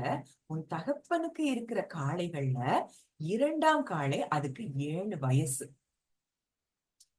நம்ம நினைக்கிறோம், இன்னைக்கு நம்மளை குறிச்சு யாரு நினைக்கிறா, என் வயதை குறித்து யாருக்காவது தெரியுமா, என் பிறந்த நாள் யாருக்குமே முக்கியமா இல்லையே, என் பிறந்த நாள்ல என்னைய வாழ்த்துறதுக்கு கூட ஒரு நல்ல உள்ளங்கள் இல்லையே, என்னை ஆசீர்வதிக்கிறதுக்கு என் பிறந்த நாளை நினைக்கிறதுக்கு கூட நல்ல உள்ளங்கள் கொண்ட நெஞ்சங்கள் எனக்காக இல்லையே அப்படின்னு சொல்லி நீங்க நினைக்கலாம். ஆனா ஆண்டவர் சொல்றாரு, உங்களை அவர் நினைத்து கொண்டே இருக்கிறார், உங்க பிறந்த நாளை அவர் நினைக்கிறார், ஒரு நாளும் உங்களை மறக்க மாட்டார். அவர் நினைக்கிறாரு. அதனாலதான் யோசுவாட்ட சொல்றாரு, யோசுவாக்கு எவ்வளவு ஒரு கலக்கம், அங்க பயம் அங்க மனசுல இருக்கு. இன்று நான் அவர்கள் கண்களுக்கு முன்பாக உன்னை மேன்மைப்படுத்துவேன் அப்படின்னு அவர் சொல்லி அங்க யோசுவாவை மேன்மைப்படுத்துறத பார்க்கிறோம். அப்ப இன்னைக்கு எனக்கு இப்படி ஒரு ஆசீர்வாதம் உண்டா, என்னையும் தேவன் ஆசீர்வாதமா மாற்றுவாரா அப்படின்னு சொல்லிடலாம். என்ன இந்த இப்ப எல்லாரும் என்னைய தண்ணிட்டாங்க, எனக்கு என்னை நேசிக்கிறதுக்கு இந்த உலகத்துல யாரும் உண்டா அப்படின்னு சொல்லி நீங்க கலங்கி கொண்டிருக்கலாம். வைராக்கியமாய் நேசிக்கிற ஒரு தகப்பன் உங்களுக்கு இருக்கிறார். நிச்சயமா சொல்லுவேன், எல்லாருக்கும் முன்னாடி உங்களை உயர்த்துவார், உங்களை ஆசீர்வதிப்பார், உங்களை உயர்ந்த ஸ்தானத்துல வைத்து அழகு பார்ப்பார். அது மாத்திரம் இல்ல, அநேகர் உங்க மூலமா ஆசீர்வதிக்கப்படுவாங்க, அநேகருக்கு நீங்க ஆறுதலின் பாத்திரமா இருப்பீங்க. கர்த்தர் நிச்சயமா அப்படிப்பட்ட ஆசீர்வாதங்களை உங்க ஒவ்வொருத்தருக்கும் தந்து ஆசீர்வதிப்பார். அடுத்ததான் நம்ம பார்க்கும்போது இஸ் ஆம்னி பிரசன்ட். அப்போ எல்லா இடங்கள்லயும் அவர் எப்படி இருக்கிறாரு, எல்லா சூழ்நிலைகளும் எல்லா இடத்துலயும் நம்ம கூட இருக்கிறார். தான் நம்ம கொஞ்சம் நம்ம பார்த்தோம், அதை நம்ம டீட்டெயிலா நம்ம பார்க்க போறோம். சங்கீதம் 139:7, சாம்ஸ் 139:7. உம்முடைய ஆவிக்கு மறைவாக எங்கே போவேன், உம்முடைய சமூகத்தை விட்டு எங்கே ஓடுவேன், நான் வானத்திற்கு ஏறினாலும் நீர் அங்கே இருக்கிறீர், நான் பாதாளத்தில் படுக்கை போட்டாலும் நீர் அங்கேயும் இருக்கிறீர், நான் விடியற்காலத்து செட்டைகளை எடுத்து சமுத்திரத்தின் கடையாந்தரங்களிலே போய் தங்கினாலும் அங்கேயும் உமது கை என்னை நடத்தும், உமது வலது கரம் என்னை பிடிக்கும். இருள் என்னை மூடிக்கொள்ளும் என்றாலும் இரவும் என்னை சுற்றி வெளிச்சமாயிருக்கும். அந்த தாவீது சொல்றாரு, நான் வானத்துக்கு போனாலும் நீர் அங்கே இருக்கிறேன், நான் பாதாளத்துக்கு போனாலும் நீர் அங்கே இருக்கிறேன், நான் விடியற் காலத்து செட்டைகள் எடுத்து சமுத்திரத்தின் கடையாந்தரங்களை போய் தங்கினாலும் நீர் அங்கேயும் இருக்கிறீர். அங்கேயும் உமது கை என்னை நடத்தும், உமது வலது கரம் என்னை பிடிக்கும். இந்த தாவீதுக்கு, பழைய உடன்படிக்கையின் கீழே இருந்த தாவீதுக்கே இப்படிப்பட்ட நம்பிக்கை இருக்கும்னா, இன்னைக்கு நம்ம எவ்வளவு தூரம் என் தேவன் என்னோடு இருக்கிறார், என் தேவன் எனக்குள்ள இருக்கிறார், நான் அவருக்குள்ள இருக்கிறேன்னு சொல்லி எவ்வளவு தூரம் வைராக்கியமா நம்ம அதை விசுவாசிக்கணும். அந்த உடன்படிக்கையில இருந்த தாவீதுக்கு இவ்வளவு வெளிச்சம் இருந்ததுன்னா, இன்றைக்கு புது உடன்படிக்கையின் கீழே அவருடைய ரத்தத்தினால் மீட்கப்பட்ட ஜனங்களாய், இன்றைக்கு அவருடைய பிள்ளைகளாய் நம்ம இருக்கிறோம்னா, எவ்வளவு தூரம் இந்த ப்ராமிஸ்க்கு அவர் உண்மை உள்ளவராய் இருப்பார். அவர் எத்தனை முறை புதிய ஏற்பாட்டுல நம்ம பார்க்கிறோம், நான் உலகத்தின் முடிவு பரியந்த நான் உன் கூட இருக்கிறேன், நான் உன்னை விட்டு விலக மாட்டேன், உன்னை கைவிட மாட்டேன். கிறிஸ்து இன்றைக்கு உங்களுக்குள்ள மகிமையின் நம்பிக்கையாக உங்களுக்குள்ள இருக்கிறார். நீங்க கிறிஸ்துவுக்குள்ள இருக்கிறீங்க, கிறிஸ்துவுக்கு உட்பட்டு இருக்கிறீர்கள். எத்தனை இடத்துல நம்ம பார்க்கிறோம். ஆனா இன்றைக்கும் நம்ம ஏதோ பலனற்றவர்களாய் நம்ம உணர்ந்து கொண்டிருக்கிறோம். அவ்வளோ பெரிய தேவன், அவ்வளோ வல்லமையுள்ள தேவன் இன்றைக்கு யார் கூட இருக்கிறார்? நம்ம கூட இருக்கிறார், நமக்குள்ளே இருக்கிறார். நம்ம அவருக்குள்ள இருக்கிறோம்னா இன்னைக்கு எவ்வளவு பவர்ஃபுல்லா நம்மை வைத்திருக்கிறார் அப்படிங்கிறத இன்றைக்கு நம்ம அறிந்து கொள்ளணும். அதனாலதான் யோவான் 14:20, ஜான் சாப்டர் 14:20.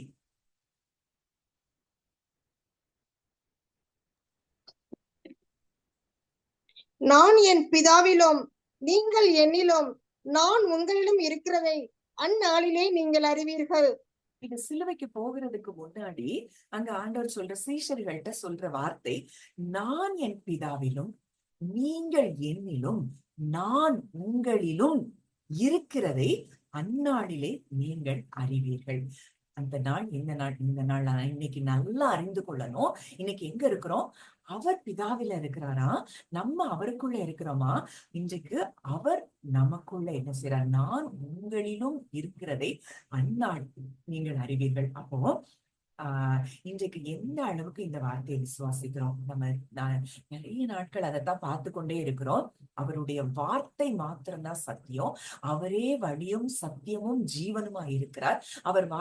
அவருடைய வார்த்தை ஒவ்வொன்றும் ஆவியாயும் ஜீவனாயும் இருக்குது. அவருடைய வார்த்தைக்கு வல்லமை இருக்குது. அது என்ன செய்யாது? அது ஒரு நாள் அந்த வார்த்தையில என்ன இருக்காது? பொய் இருக்காது. அப்ப அவர் சொல்றாரு, லிட்டரலா இன்றைக்கு சொல்றாரு, நான் உனக்குள்ள இருக்கிறேன், நீ எனக்குள்ள இருக்கிற அப்படின்னு சொல்லி ஆண்டவர் சொல்லிட்டாருன்னா, இது எவ்வளவு பெரிய ஒரு பவர்ஃபுல் ஆர்மியே உங்க பின்னாடி இருக்குதுங்கிறத நீங்க அறிந்து கொள்ளணும். ஏன்னா அவர் சேனைகளின் கர்த்தர். இன்றைக்கு ஒருவேளை உங்களுக்கு எதிராக எத்தனையோ யுத்தங்கள் இருக்கலாம், நீங்க ஒரு நாளும் தோற்று போக மாட்டீங்க. ஏன்னா அந்த சேனைகளின் கர்த்தர் இன்றைக்கு உங்க கூட இருக்கிறார். சங்கீதம் 46 பார்க்கிறோம், சேனைகளின் கர்த்தர் நம்மோடு இருக்கிறார். யாக்கோபின் தேவன் நமக்கு உயர்ந்த அடைக்கலமான.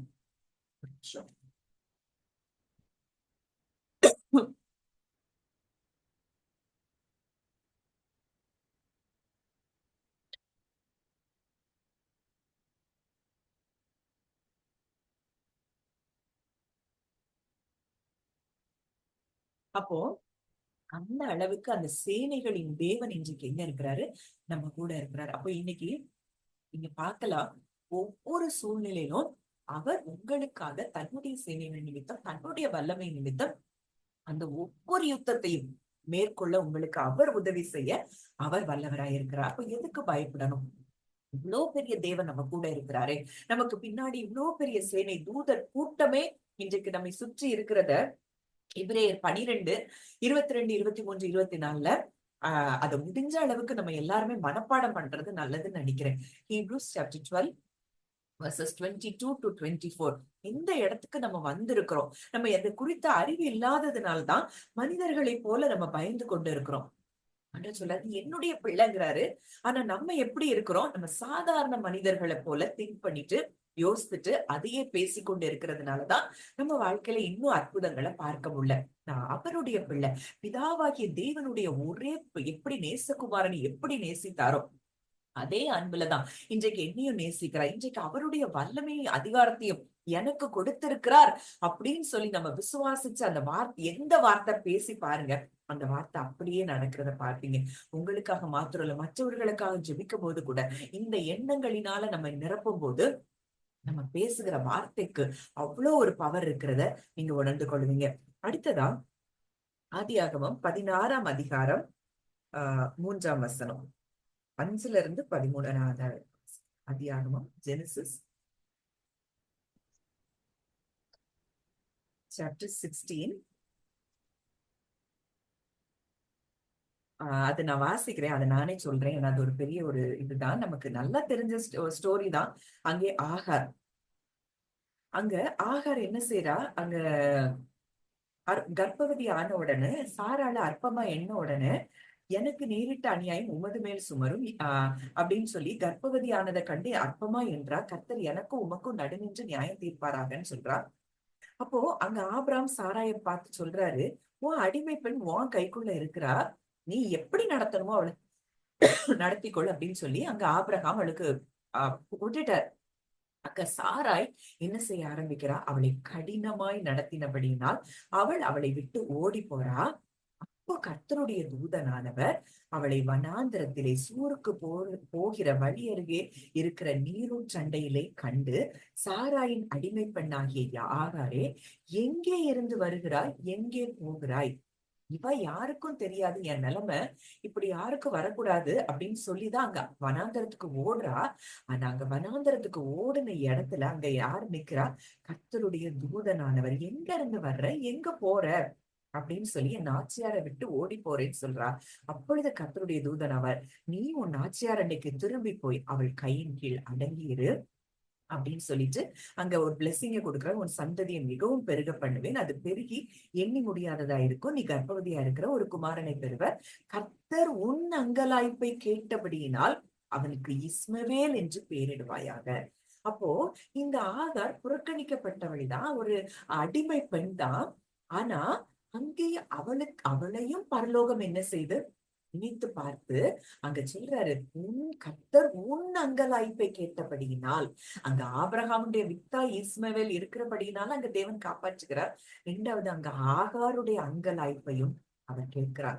ஐயோ, எனக்கு இனி யார் இருக்கிறா, இந்த வனாந்தரத்துக்கு வந்துட்டேனே, என்னையும் என் பிள்ளையும் நான் என்னோட எதிர்காலம் எப்படி இருக்கும், இனி என் வாழ்க்கை இப்படித்தானா, எனக்கு ஒரு எதிர்காலமே கிடையாதா, என் பிள்ளை எப்படி நான் பெற்றெடுத்து என் பிள்ளைய நான் எப்படி வளர்ப்பேன், இந்த மாதிரிதான் நிறைய பேர் நீங்க கேள்வி கேட்டுக்கொண்டு இருக்கலாம். ஆனா உங்களையும் கர்த்தர் காண்கிறார். அவர் அங்க ஆகாருடைய அங்கலாய்ப்பு அவர் கேட்டிருக்கிறார்னா, இன்றைக்கு நம்முடைய அங்கலாய்ப்பையும் அவர் கேட்கிறார். ஏன்னா அவர் மாறாதவர். அங்க ஆகாருக்கு மட்டும் இந்த ஸ்லாக்கியத்தை அவர் கொடுக்கல, இன்றைக்கு நம்ம ஒவ்வொருத்தருடைய அங்கலாய்ப்புகளையும் அவர் கேட்கிறபடினால நமக்கு ஆகாருக்கு அங்க என்ன செய்யறாரு, அங்க அவர் அதுக்கப்புறம் அங்க துஷ்ட மனுஷனா இருப்பா அதெல்லாம் சொல்றாரு. அப்போ அங்க 13வது வசனத்துல அவர் சொல்றா, என்னை காண்பவரை நானும் இவ்விடத்தில் கண்டேன் அல்லவா என்று சொல்லி தன்னோட பேசின கர்த்தருக்கு நீர் என்னை காண்கிற தேவன் என்று பெயரிட்டாள். அப்போ அவர் நம்மை பார்த்து கொண்டே இருக்கிற ஒரு தேவன், இன்றைக்கு நம்ம கூடயே இருக்கிற தேவன், அப்படிப்பட்ட ஒரு தேவனைத்தான் நம்ம ஆராதித்து கொண்டு இருக்கிறோம். அப்ப கூடயே இருந்தவர் சும்மா இருப்பாரா, நமக்காக அவர் செயல்படாம இருப்பாரா? அப்போ இன்றைக்கு நம்ம அவரை எப்படி நம்ம சில நேரங்கள் அவரை இன்ஆக்டிவா ஆக்க முடியும். எப்படின்னா, அவரை குறித்து சந்தேகப்படும் போது, அவ்விசுவாசப்படும் போது இது எல்லாம் வரும். அதனாலதான் பவுல் கூட சொல்றாரு, மரணம் வரும்னு நாங்க நிச்சயித்துட்டோம், ஆனாலும் மரணத்தினின்று மீட்க வல்லவர் ஒருத்தர் இருக்கிறார், அவர் உண்மையுள்ளவர் அப்படின்னு நினைச்சு அவர் மேல் நம்பிக்கையா இருந்தோம். அதுதான் விசுவாசம். நீங்க உங்க ஃபெய்த்ல சில நேரங்கள்ல ஆசோலேஷன் இருக்கும், அப்பா என் விசுவாசம் அப்படித்தான், ஆனா நீங்க நிறைவேற்ற வல்லவர் அப்படின்னு சொல்லி அவரை உண்மையாய் பார்த்து அவரை பெரிதாய் பார்க்கும்போது, அவருடைய வல்லமையும் அவருடைய அன்பையும் நம்ம பெரிதாய் பார்க்கும்போது, நிச்சயமா நம்ம வாழ்க்கையில அவர் சொன்ன வாக்குத்தத்தங்கள் எல்லாம் நிறைவேறும். அப்ப அவர் சொல்ற, என்னை காண்பவரை நான் இவ்விடத்தில் கண்டேன். இன்னைக்கும் அவர் உங்களை பார்த்து கொண்டே இருக்கிறார். உங்க சூழ்நிலைகளை பார்க்கிறார். நீங்க போற அந்த அந்த வலியான பாதைகளை அவர் அறிந்திருக்கிறார். அவர் அதெல்லாம் அறிஞ்சிட்டு அவர் சும்மா இருக்க மாட்டார். அன்றைக்கு ஆகாருக்கு எப்படி இஸ்மவேலுக்கு இன்றைக்கு வரைக்கும் அந்த இஸ்மவேல் சந்ததி எவ்வளவு செழிப்பா இருக்கிறாங்கன்னு நமக்கு தெரியும். அப்ப இன்றைக்கு வரைக்கும் அந்த வாக்குத்தத்தத்துக்கு அவர் உண்மையுள்ளவராய் இருக்கிறார். அப்போ நமக்கு அவர் சொன்னதை நிறைவேற்றாமல் இருப்பார். அந்த நாட்கள்ல இருந்த அந்த உடன்படிக்கை, நிறுத்த செய்த உடன்படிக்கையின் கீழ் இருந்த அந்த ஜனங்களுக்கு இந்த பாக்கியம்னா, இன்றைக்கு தன்னுடைய சொந்த ரத்தத்தின் மூலம் நம்மை மீட்டெடுத்திருக்கிறானா, நம்ம எவ்வளவு தூரம் அவருடைய வார்த்தைக்கு அவர் உண்மையா இருந்து அவர் அதை நிறைவேற்றி முடிப்பாருங்கிறத நம்ம அறிந்து கொள்ளணும். அடுத்ததான் நான் ஏற்கனவே சொன்னதுதான், நம்ம யாக்கோபுக்கு ஆதியாகமம் 28:15, நீ போகிற இடத்துல எல்லாம் நான் உன்னைய காப்பேன், நான் உன்னைய திரும்பி வர பண்ணுவேன், நான் உனக்கு சொன்னதை செய்யும் அளவும் உன்னை கைவிடுவதில்லை, நீ எங்கெல்லாம் போறியோ அங்கெல்லாம் நான் உன் கூட இருப்பேன். அப்ப யாக்கோபு அங்க போறார். லாபானால மறுபடியும் அங்க ஏமாற்றப்பட்டா கூட அங்க யாக்கோபுக்கு ஒரு பெரிய பெருக்கம் உண்டாயிக்கொண்டே இருக்குது. ஏன்னா அவர் அவன் கூட இருக்கிறாரு. அப்ப இன்றைக்கு தேவன் நம்ம கூட இருக்கிறார்னா நம்ம பெருக்கம், நம்மளுக்கு நிச்சயமான ஒரு பெருக்கம் தான் உண்டே தவிர நமக்கு ஒரு நாளும் குறைவு கிடையாது.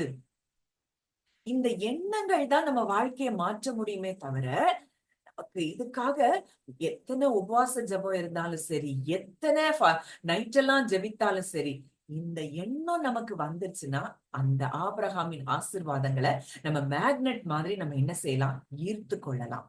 அப்ப இன்னைக்கு எப்படிப்பட்ட எண்ணங்கள் நமக்கு இருக்கு? நான் ஏற்கனவே சொன்னபடி அந்த நம்ம மைண்டுக்கு அந்த ஆசீர்வாதங்களை இழுத்து கொள்ளக்கூடிய பவர் இருக்கு. ஆனா நம்ம இன்னைக்கு எதை விசுவாசிக்கிறோம், அதுலதான் நம்ம அற்புதம் அடங்கி இருக்குது. நம்ம மணிக்கணக்கா ஜோம் பண்ணலாம், திரும்பி ஜோம் பண்ணலாம், அழுது ஜோம் பண்ணலாம், புரண்டு ஜோம் பண்ணலாம். எப்படி ஜோம் பண்ணாலும் கர்த்தர் கேட்பாரு, ஏன்னா அவர் அன்புள்ள தகப்பன். ஆனா இல்ல, எனக்கு இதை சொல்லிட்டாரு, எனக்கு இது நிறைவேறும்னு சொல்லி நீங்க விசுவாசிக்கும் போது அந்த ஆசீர்வாதங்கள் உங்களை தேடி வருகிறத நீங்க பார்ப்பீங்க. அதனாலதான் இந்த வார்த்தை இப்ப நினைவுபடுத்துறேன். நீங்க எகிப்தின் சம்பாத்தியமும் எத்தியோப்பியாவின் லாபமும் உங்களிடத்திற்கு தாண்டி வந்து உங்களுடையதாகும், அது உங்கள்கிட்ட வந்து சேர்ந்தே தீரும் அப்படிங்கிறாரு. அப்ப இதுக்கு மேல நமக்கு என்ன ஒரு அஷூரன்ஸ் வேணும்? அவர் சொல்லிட்டாரு, அதை செஞ்சு முடிச்சிட்டார். உங்களுக்கு அந்த ஆவிக்குரிய ஆசீர்வாதங்கள், பொருளாதார ஆசீர்வாதங்கள் எல்லாவற்றையும் நிறைவாய் சம்பூர்ணமாய் கொடுக்கிற தேவன். அது எல்லாமே அவரை குறித்து அறிகிற அறிவுல தான் இருக்குது. அதனாலதான் ரெண்டு படம் மறுபடியும் இதை ஏன் சொல்றேன்னா, அவரை குறித்து அறிகிற அறிவுல தான் நம்ம ஆசீர்வாதங்களே அடங்கி இருக்குது. நம்ம இதுவரைக்கும் அவரை குறித்து எப்படி எல்லாமோ அறிஞ்சிட்டோம். தப்பா புரிஞ்சு தேவனை குறித்ததான சரியான அறிவு இல்லாம எவ்வளோ பயத்துக்குள்ளேயோ எவ்வளோ போராட்டங்களுக்குள்ளே நம்ம இருந்தோம். இப்பதான் தேவன் நம்முடைய கண்களை திறந்து இத்தனை நாட்களா நமக்கு நிறைய காரியங்களை கற்றுக் கொடுத்து கொண்டே இருக்க இத்தனையோ ஆசீர்வாதங்களை நம்ம சுதந்திரித்துக் கொண்டே இருக்கிறோம். அந்த ஜீவனுக்கும் தேவ பக்திக்கு உண்டான எல்லாவற்றையும் அவரை அறிகிற அறிவு தான் தருதுன்னு சொல்லி நம்ம பார்க்கிறோம். அப்போ அடுத்ததான் யாத்திராகமம் 13ஆம் அதிகாரம் 21ஆம் வசனம். Exodus chapter 30 verse 21. அவர்கள் இரவும் பகலும் வழிநடத்த கூடும்படிக்கு கர்த்தர் பகலில் அவர்களை வழிநடத்த மேக ஸ்தம்பத்திலும், இரவில் அவர்களுக்கு வெளிச்சம் காட்ட அக்னி ஸ்தம்பத்திலும் அவர்களுக்கு முன் சென்றார். அப்போ அங்க இஸ்ரவேல் ஜனங்களை வழி நடத்தி கொண்டு நம்ம வனாந்திரத்துல அங்க போகும்போது இரவும் பகலும் வழி நடக்க கூடும்படிக்கு பகலிலே அவர்களை வழிநடத்த மேகஸ்தம்பம், இரவிலே அவர்களை வெளிச்சம் காட்ட அக்கினி ஸ்தம்பத்திலும் அவர்களுக்கு முன் சென்றார். இது இஸ்ரவேல் மக்களுக்கு மாத்திரம்தான் இந்த ஸ்லாக்கியமா? நமக்கு கிடையாதா? நிச்சயமா கிடையாது. அந்த இஸ்ரவேல் ஜனங்களுக்கே அந்த ஸ்லாக்கியத்தை தேவன் கொடுத்திருந்தாருன்னா, இன்னைக்கு நம்ம பிள்ளையா இருக்கிறோம்னா இரவும் பகலும் அவருடைய வெளிச்சம், அவருடைய அந்த மேகஸ்தம்பம் அக்கினி ஸ்தம்பத்தினால வழி நடத்துகிற தேவன் இன்றைக்கு நம் ஒவ்வொருத்தர் கூட இருந்து நம்மை வழி நடத்துகிறார் அப்படிங்கிறது தான் உண்மை. ஏன்னா அவர் மாறாதவர். அன்றைக்கு அந்த ஜனங்களுக்கு மட்டும் இல்ல, இன்னைக்கு என் பிள்ளைகளுக்கும் இதே ஸ்லாக்கியத்தை தான் வச்சிருக்கிறேன். என்றென்றைக்கும் அவர்களை வழி நடத்தும்படி நான் அவர்களோடு கூட இருக்கிறேன் அப்படின்னு சொல்லி இன்றைக்கு நம்ம கூட ஆண்டவர் என்ன செய்யறாரு, இடைப்படுகிறார். அந்த இஸ்ரவேல் முறுமுறுத்து எப்ப பார்த்தாலும் அவருக்கு எதிரான வார்த்தைகளே பேசிக்கொண்டிருந்த அந்த ஜனங்களுக்கே இந்த பாக்கியம் இருந்திருக்கும்னா, இன்னைக்கு பிள்ளைகளாகிய நமக்கு ஒவ்வொரு நாளும் ஒவ்வொரு நொடி பொழுதும் நம்மை வழி நடத்தக்கூடிய தேவன் நம்ம கூட இருக்கிறாருன்னு அறிந்து கொண்டோம்னா போதும். நீங்க இதுக்காக ரொம்ப அவரை துதிச்சுட்டே இருக்கிற வாழ்க்கைக்குள்ள நம்ம வரணும். நானும் அததான் ஆண்டவர்ட்ட ஜெபிக்கிறேன். ஆண்டவரே, எதை குறிச்சும் முறுமுறுத்து அழுது புலம்பி இந்த மாதிரி எங்க வாழ்க்கை இருக்கக்கூடாது. எப்பவும் நாங்க உங்களை துதித்துக்கணும். எப்படி பவுலும் சீலாவை சிறையில போட்டப்ப கூட அந்த தேவனை துதிக்கிறத நம்ம பார்க்கிறோம். அப்போ இப்படிப்பட்ட ஒரு வாழ்க்கைக்கு நேராய் நம்ம என்ன செய்யணும்? நிச்சயமா போகணும்னு சொல்லி நான் விரும்புறேன். நம்ம ஒவ்வொருத்தரும் அந்த இடத்துக்குள்ள வரணும். அவரை துதித்து கொண்டே, அவரை பாடிக்கொண்டே. அங்க தாவீது பல நேரங்கள்ல அங்க சங்கீதத்துல புலம்புதான் செய்யறாரு. ஆனா பின்னாடி பார்க்கும்போது அவரை துதிக்க ஆரம்பிக்கிறத நம்ம பார்க்கிறோம். ஆனா இன்னைக்கு நம்மளுக்கு அந்த நம்மள சங்கீதம் எழுத சொன்னா புலம்பல்லே ஆரம்பிச்சு புலம்பல்லே முடிச்சிருவோம். அங்க துதியும் இருக்காது, ஒண்ணுமே இருக்காது. நம்ம வாழ்க்கை அப்படிதான் இருக்கு. ஆனா அந்த துதியில முடிச்ச தாவீதின் வாழ்க்கை வெற்றியுள்ள வாழ்க்கையா இருந்தது. எல்லா இடங்கள்லயும் அவருக்கு ஒரு ஜெயத்தை தேவன் கொடுத்ததை பார்க்கிறோம். அப்ப இன்றைக்கு நம்ம வாழ்க்கையும் அப்படி துதி நிறைந்த வாழ்க்கையா, அவர் உண்மையுள்ளவர், அவர் பெரியவர், அவர் அன்புள்ள தகப்பன், அவர் என் மேல நினைவா இருக்கிறார், என் கூடயே 24x7 என் கூட இருக்கிறார் அப்படிங்கிற அந்த நினைவு நமக்கு இருக்கும்னா வாழ்க்கையில எல்லா சூழ்நிலைகளிலும் நம்ம நிச்சயம் ஜெயத்தை பெற முடியும். அடுத்ததா தானியேல் 3ஆம் அதிகாரம் 24-25. Daniel chapter 3 verses 24-25.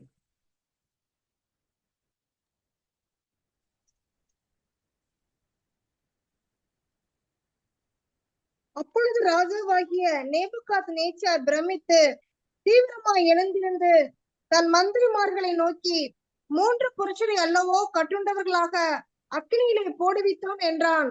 அவர்கள் ராஜாவுக்கு பிரதியுத்தரமாக, ஆம் ராஜாவே என்றார்கள்.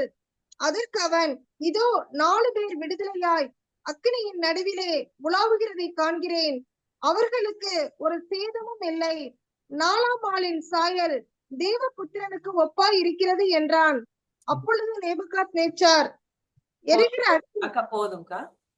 அப்போ இங்க ராஜாவாகிய நேபுகாத் நேச்சார் அங்க சூளைக்குள்ள அங்க போடப்படுறாங்க. சாத்ராக் மேஷாக் ஆபேத்நேகோ அங்க அந்த சூளைக்குள்ள போட்டப்ப கூட அங்க தேவன் அவங்க கூட தான் இருக்கிறத நம்ம பார்க்கிறோம். அப்போ இன்றைக்கு நீங்க அக்கினிமயமான சோதனைகள் போராட்டங்கள் வழியா நீங்க போய்கொண்டு இருக்கலாம்.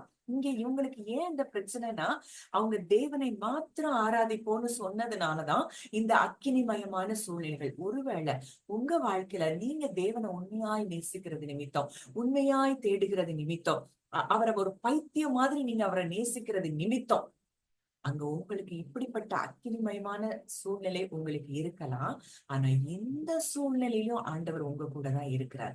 அங்க பிசிக்கலா ஒரு அக்கினிக்குள்ளேயே தேவன் இருக்கிறாருன்னா, இன்றைக்கு உங்களுடைய வாழ்க்கையில இந்த சூழ்நிலைகள்ல, அந்த அக்கினிமயமான போராட்டமான சூழ்நிலைகள்ல நிச்சயம் அவர் உங்க கூட இருக்கிறாரு. எப்படி சாத்ராக் மேஷாக் ஆபேத்நேகோ வெளியில வரும்போது அங்க நம்ம பார்க்கிறோம், அந்த ராஜா கூப்பிடுறாரு, சாத்ராக் மேஷாக் ஆபேத்நேகோ என்பவர்களே நீங்கள் வெளியே வாருங்கள் அப்படின்னு சொல்லும் போது அவங்க வெளியில அக்கினியின் நடுவிலிருந்து வெளியே வந்தார்கள். எப்படி அவங்க அந்த அக்கினியின் நடுவுல இருந்து வெளியே வந்தாங்களோ, நிச்சயமா தேவனின் நிமித்தம், அவருக்காக நீங்க வைராக்கியம் பாராட்டுற நிமித்தம், அவருக்காக நீங்க பைத்தியமா இருக்கிறத பார்த்து இந்த உலகம் உங்களுக்கு உங்களை ஒருவேளை அப்படி அக்கினிமயமான ஒரு போராட்டங்களுக்குள்ள நீங்க இருக்கலாம். நிச்சயம் நீங்க இந்த அக்கினியில இருந்து வெளியே வருவீங்க.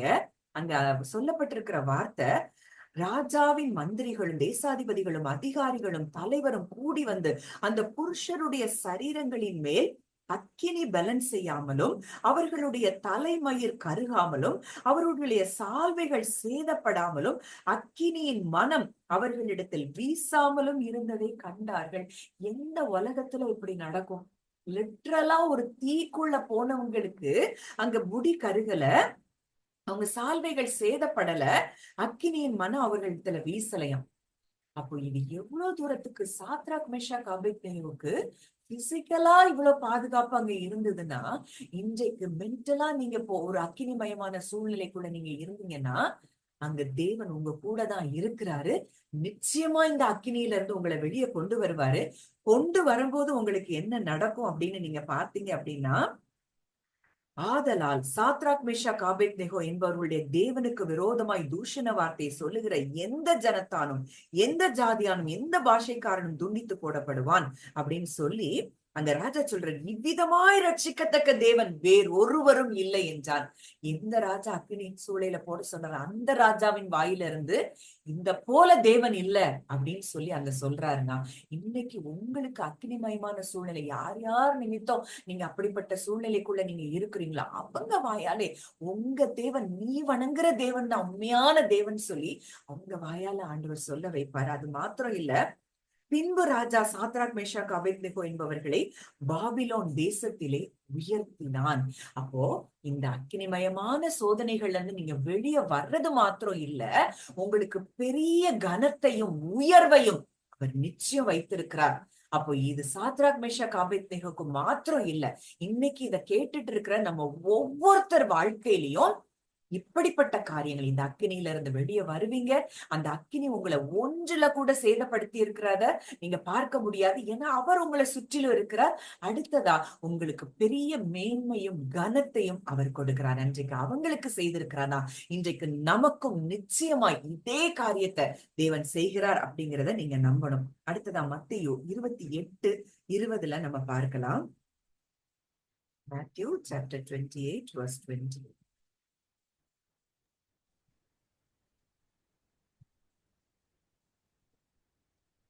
நான் உங்களுக்கு கட்டளையிட்ட யாவையும் அவர்கள் கைக்கொள்ளும்படி அவர்களுக்கு உபதேசம் பண்ணுங்கள். இதோ உலகத்தின் முடிவு பரியந்தம் சகல நாட்களையும் நான் உங்களுடனே கூட இருக்கிறேன் என்றார். நான் உங்களுக்கு கட்டளையிட்ட யாவையும் அவர்கள் கைக்கொள்ளும்படி அவர்களுக்கு உபதேசம் பண்ணுங்கள். இதோ உலகத்தின் முடிவு பரியந்தம், கடைசி சகல நாட்களிலும் நான் உங்களுடனே கூட இருக்கிறேன். சொன்னது யார்? அவர் பொய் சொல்ல மாட்டார், நம்ம பார்த்துட்டோம். அவரால பொய் சொல்லவே முடியாது. அவருடைய நேச்சரே அங்க அதுல என்ன செய்து மாற்ற முடியாது, ஏன்னா அவரால பொய் சொல்ல முடியாது. அப்போ அவர் சொல்லிட்டாரு, ஒவ்வொரு நாளும் ஒவ்வொரு நொடி பொழுது சகல நாட்களிலும் நான் உங்களுடனே கூட இருக்கிறேன்னு அவர் சொல்லிட்டாருன்னா அதை மாற்ற யாராலும் முடியாது. ஒவ்வொரு நாளும் இப்ப உங்க கூட இருக்கிறார், உங்க கூட அவர் பேசிட்டு தான் இருக்கிறாரு. இந்த வார்த்தையை கேட்கும் போதே தேவன் உங்க கூட பல காரியங்களுக்காக உங்க கூட அவர் இடைப்பட்டு கொண்டேதான் இருக்கிறார். அப்போ இப்படி ஒரு தேவன் நமக்கு இருக்கிறாரு. அப்போ அவருடைய நேச்சர் என்ன? அவர் ஆம்னி பிரசன்ட், எல்லா நேரங்களிலும் நம்ம கூட என்ன செய்யறாரு? அவர் இருக்கிறார், ஆல்வேஸ் பிரசன்ட். உங்க கூட அவர் இல்லாத நிமிஷமும் இல்ல. ஒருவேளை நீங்க அப்படி சோதனையில இருக்கிறது மாதிரி உணரலாம். அங்க பவுலும் சீலாவும் அங்க சிறைச்சாலையில போட்ட உடனே அங்க தேவன் இல்லைன்னு அர்த்தமா? இல்ல, அங்கதான் அவங்க கூட தான் இருக்கிறாரு. அங்க பேதுருவ சிறைச்சாலையில அடைக்கிறாங்க, அங்க பேதுரு கூட இல்லையா? அங்க பேதுரு கூட தான் கர்த்தர் இருக்கிறார். அங்க தூதனை அனுப்பி அங்க என்ன செய்யறாரு? அங்க தரிசனம் காண்கிற மாதிரி அங்க சிறைச்சாலையை விட்டு அங்க பேதுரு என்ன செய்யறாரு? வெளியே போறாரு. நீங்க எந்த இடத்துக்குள்ள சிறையிருப்புக்குள்ள நீங்க இருந்தாலும் அந்த இடத்துலதான் அவர் இருக்கிறாரு. அவர் நிச்சயம் உங்க சிறையிருப்பை திருப்புவாரு. உங்களுக்கான கனத்தையும் அவர் கொடுப்பார். நீங்கள் வெட்கம் அனுபவித்த சகல தேசங்களிலும் உங்களை கீர்த்தியும் புகழ்ச்சியுமாக வைப்பார் அப்படின்னு சொல்லி இந்த நேரத்துல ஆண்டவர் நம்ம கூட இடைப்படுகிறார். எந்தெந்த இடத்துல, எந்தெந்த சூழ்நிலை வாழ்க்கையில நீங்க வெட்கப்பட்டு அவமானப்பட்டு கூணி கொறுகி இருந்தீங்களோ அந்த இடத்துல எல்லாவற்றையும் தேவன் கனத்தை உண்டு பண்ணுவார். அதாவது சாத்ராக் மேஷாக் ஆபேத்நேகோக்கு மாத்திரம் இல்ல, தானியேலுக்கு மாத்திரம் இல்ல, இன்றைக்கு நமக்கும் அதேதான் தேவன் செய்வார். ஏன்னா அவர் மாறாதவர், அவர் அன்பு நிறைந்த நல்ல தகப்பன். அடுத்ததா கடைசியா ஒண்ணு சொல்லி முடிக்கிறேன். அவர் எப்படிப்பட்ட தேவன்? அன்பாகவே இருக்கிற தேவன். அந்த நேச்சரையும் அவரால் மாற்ற முடியாது. தேவன் அன்பாகவே இருக்கிறார் அப்படின்னு சொல்லி நம்ம வேதத்துல பார்க்கிறோம். சங்கீதம் 136:1, Psalms chapter 136:1.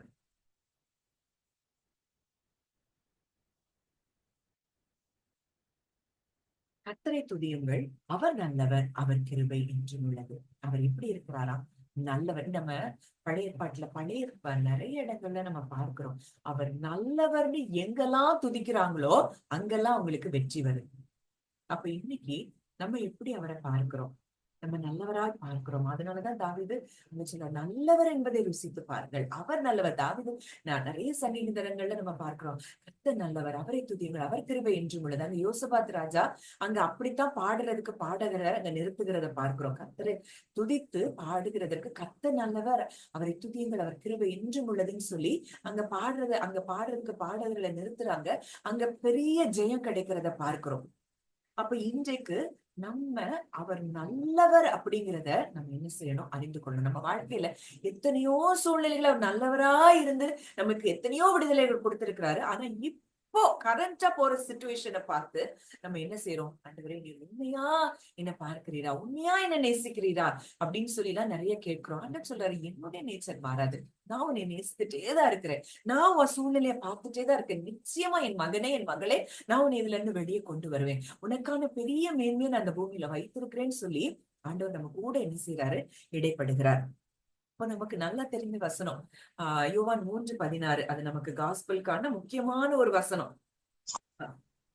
ஜான் 3:16. தேவன் தம்முடைய ஒரே பேரான குமாரனை விசுவாசிக்கிறவன் எவனோ அவன் கெட்டு போகாமல் நித்திய ஜீவனை அடையும்படிக்கு அவரை தந்தருளி இவ்வளவாய் உலகத்தில் அன்பு கூர்ந்தார். அப்போ இவ்வளவாய் உலகத்தில் அன்பு கூர்ந்தார். உலகத்தில்னா யாரு, நம்ம தான். உலகத்துல இருக்கிற மக்கள் மேல, மக்களாகிய நம்ம மேல, நாம் பாவிகளா இருக்கையில் கிறிஸ்து நமக்காக மரித்ததினாலே தேவன் நம்ம மேல் வைத்த அன்பை விளங்க பண்ணினார். அப்போ நமக்கு எதிராக ஒருத்தன் பாவம் செஞ்சுட்டே இருக்கிறான், அவனுக்காக நம்ம ஏதாவது நம்ம செய்வோம்னா நிச்சயம் நம்ம நேச்சர்ல நம்மளால செய்ய முடியாது. ஆனா நாம் பாவிகளா இருக்கையில் நமக்காக மரித்திருக்கிறார்னா அது எவ்வளவு பெரிய அன்பு. அந்த அன்பான குணத்தை அவரிடத்துல இருந்து அது மாறவே மாறாது. நம்ம இன்னும் 1-2 வசனங்கள் பார்த்து முடிக்கலாம். ஹீப்ரூஸ் சாப்டர் 8:12, எபிரேயர் 8:12.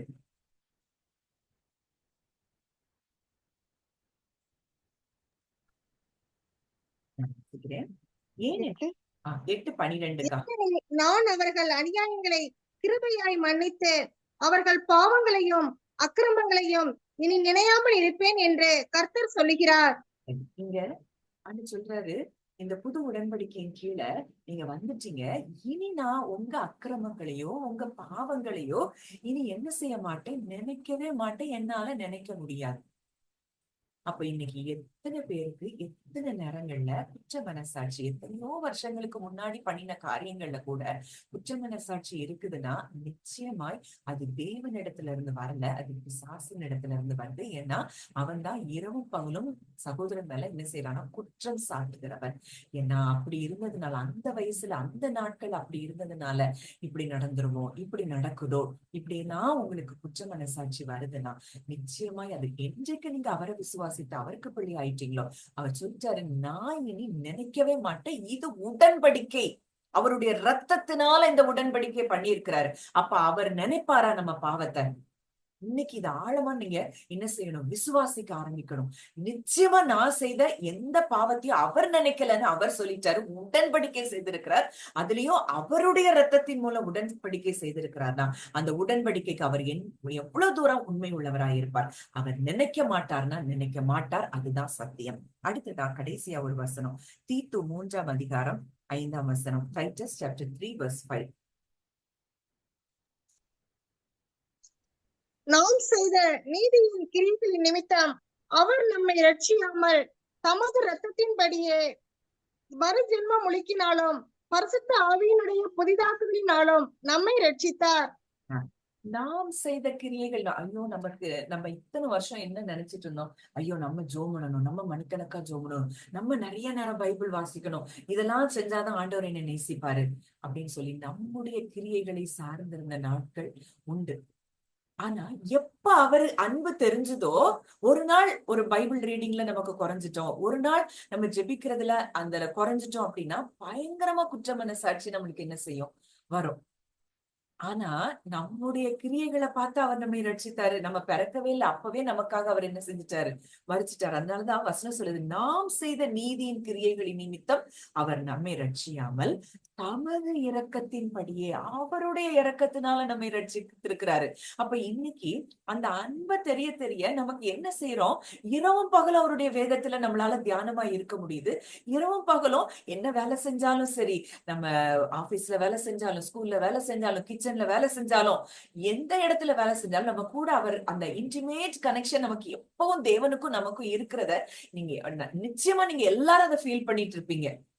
அப்போ இது எப்படின்னா, அந்த அன்பை தெரிய தெரிய ஆட்டோமேட்டிக்கா நம்ம என்ன செய்றோம், அவருக்குள்ளான காரியங்களை நம்ம அறிய ஆரம்பிக்கிறோம். அவர் கூட நெருக்கமாக ஆரம்பிக்கிறோம். இது எதுவும் நம்ம செய்த கிரியைகளினால் அல்ல. அப்போ நம்ம செய்த நீதியின் கிரியைகளினால அவர் நம்மை ரட்சிக்கல. அவருடைய இரக்கத்தின்படி மறுஜென்மம் ஒழுக்கினார், பரிசுத்த ஆவியினுடைய புதிதாக்குதலினாலும் நம்மை ரட்சித்தார். அடுத்ததா, தமது கிருபையினாலே நாம் நீதிமான்கள் ஆக்கப்பட்டு.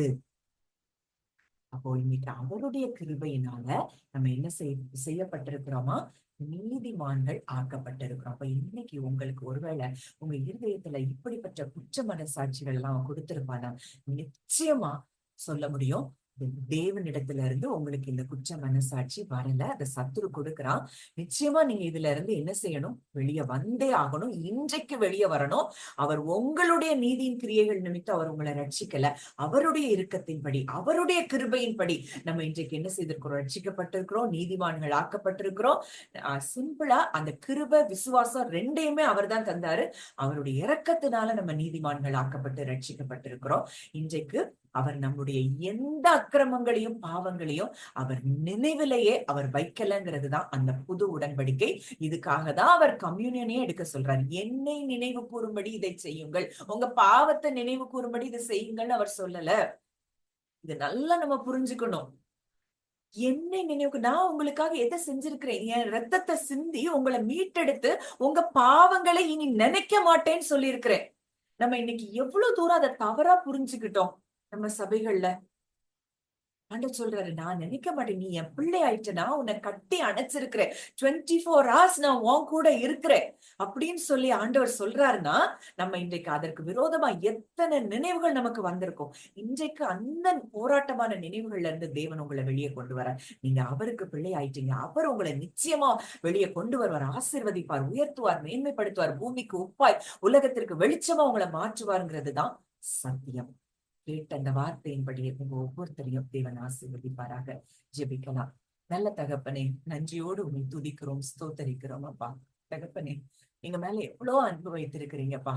ஆண்டவரே, உங்களுக்கு பிரியமில்லாத காரியத்தை நாங்க செஞ்சோம், எவ்வளவு தூரம் உங்களை விட்டு விலகி போனோம். ஆனாலும் உம்முடைய இரக்கத்தின்படி நீர் எங்களை ரட்சித்து, உம்முடைய கிருபையினால எங்களை நீதிமான்களாக்கி, எங்களுடைய எல்லாவற்றையும் நீங்க ஆண்டவரே, எல்லா பாவங்களையும் நீங்க நினைக்க மாட்டேன்னு சொல்லி அதை உங்களுடைய முதுகுக்கு பின்பாக எரிந்து போட்டு விட்டீர் என்று சொல்லி வேதத்துல பார்க்கிறோம்பா. எத்தனையோ நாட்கள் நாங்க குற்ற மனசாட்சியில சரியான சத்தியத்தை அறியாமல் பயந்து கொண்டிருந்த நாட்கள் உண்டப்பா. ஆனா தயவாய் உங்களுடைய சத்தியத்தை வெளிப்படுத்தி நீங்க ஒவ்வொருவருக்கும் உங்களுடைய ஆண்டவரே கண்கள்ல தயவு கிடைக்க பண்ணி உங்க கண்களை நீங்க திறந்து விட்டுருக்கிறீங்கப்பா. அதற்காக நன்றி செலுத்துகிறோம். இன்னும் நாங்க உங்களை அறிகிற அறிவுல வளரணும் சுவாமி. உண்மை அறிகிற அறிவுல நாங்க விருத்தி அடையணும்ப்பா. அந்த அறிகிற அறிவுதான் எங்களுக்கு கிருபையும் சமாதானத்தையும் அது பெருக்கும் என்று சொல்லி நாங்க பார்க்கிறோம்ப்பா. அந்த கிருபைய அப்பா அங்க வந்திருக்கிற ஒவ்வொருத்தருக்கும் கொடுங்கப்பா. ஒவ்வொருத்தர் வாழ்க்கையிலையும் கர்த்தர் இப்படிப்பட்ட அற்புதங்களை நீ செய்து அப்பா, அக்கினிமயமான போராட்டங்களை நீங்க வெளியே கொண்டு வந்து ஆண்டவரே அப்பா, ஒரு பெரிய உயர்வுக்கு நேராக உடைய பிள்ளைகளை நீ நிச்சயமாய் கொண்டு செல்வீர் என்று சொல்லி நான் விசுவாசிக்கிற தகப்பனே. இந்த வார்த்தையின்படியே கர்த்தர் ஒவ்வொருவரையும் நீர் ஆசீர்வதிக்கிற கிருபைக்காய் நன்றி செலுத்துகிறேன்.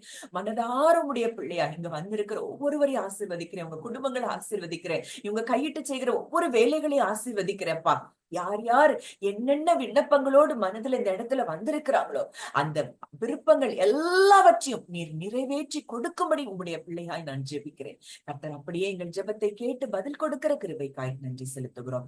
துதி கன மகிமை யாவையும் இயேசு ஒருவருக்கே செலுத்துகிறோம். கர்த்தர் மீட்பருமாக இயேசுவின் மூலம் கேட்கிறோம் ஜீவனுள்ள நல்ல பிதாவே, ஆமென். யாரும் ஏதோ ஷேர் பண்ணுமா?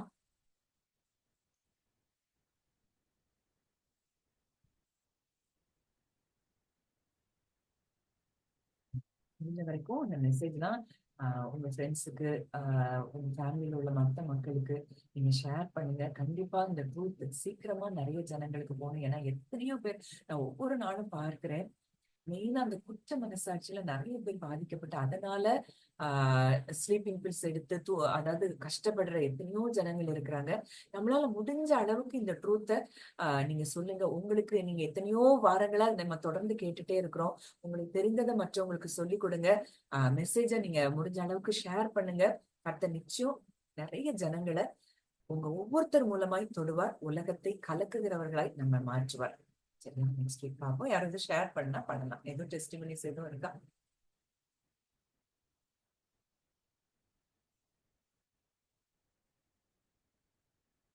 நெக்ஸ்ட் வீக் மீட் பண்ணுவோம். தேங்க்யூ.